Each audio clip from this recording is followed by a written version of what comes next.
A home is meant to be a place of warmth, security, comfort. A place where one not need worry about the outside dangers of the world and be in the presence of those that they love. However, this is not always the case. Sometimes, a chilling history haunts a home, making it less a place of love, and more a house of horrors.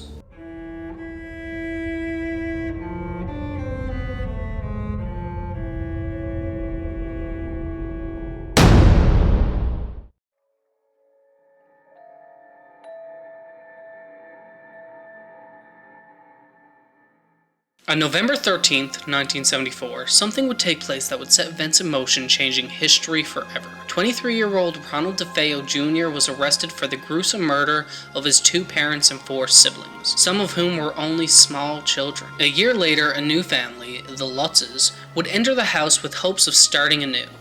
They quickly realized, however, that the bright future they had planned for did not reside in their new home. In the first few hours of moving in, strange and alarming things began to take place, such as flies that would appear throughout the home and then shortly after vanish. Things would only get stranger as time went on.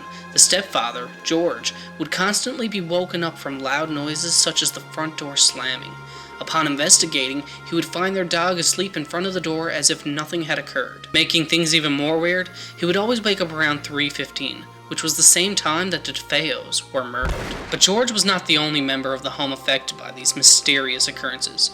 Missy, the youngest child, would talk to an imaginary friend named Jody, who she described as a human with a pig's face and red eyes. No one took these claims seriously until George himself saw a pig-faced man in Missy's room through her window from outside. He immediately went to her to find that she was fast asleep and no one was in her room, aside from a chair that was rocking back and forth slowly. Eventually, these unexplainable acts became violent. Kathy, the mother, would wake up with welts on her chest, and Danny, the eldest child, was constantly harassed by an unseen force. But perhaps the most terrifying thing to happen was that George allegedly had his behavior permanently altered during his stay at the home. He became very violent and began feeling that he and Ronal DeFeo Jr.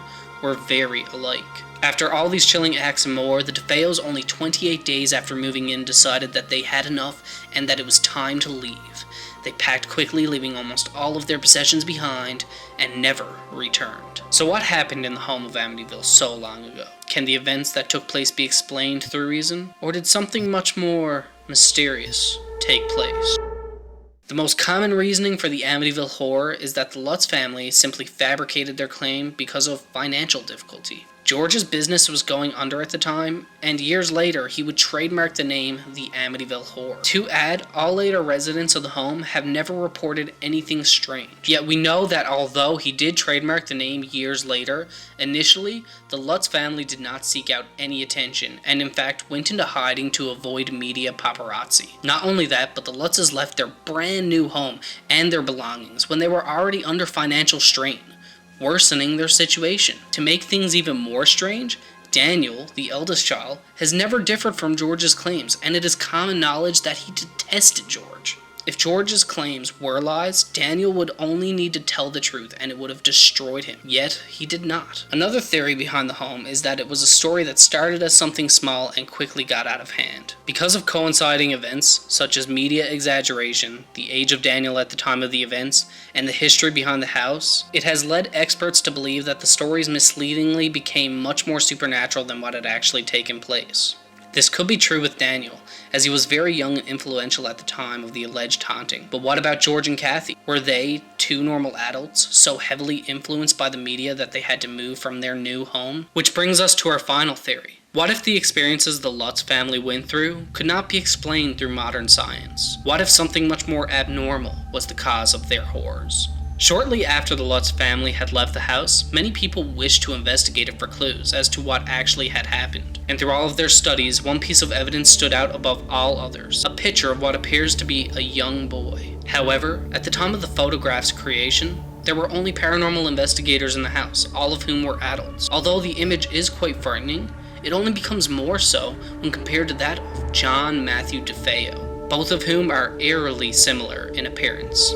No expert has ever been able to give a reasonable explanation for the picture, although many have tried.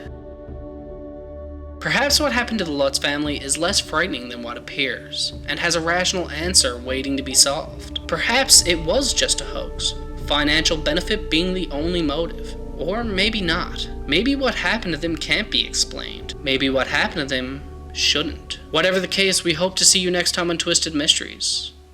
Unless, of course, you are the mystery.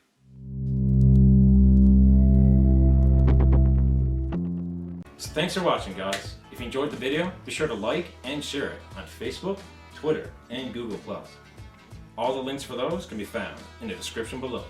Also, don't forget to subscribe by hitting that big button over there. And while you're at it, why not click that email checkbox so that our videos don't get buried with all the other channels you're subscribed to. I'm Zach. And I'm Kyle. And we're Battlefront Productions. Really? You mean the subscribe button bigger than us? Well, it is prettier than us.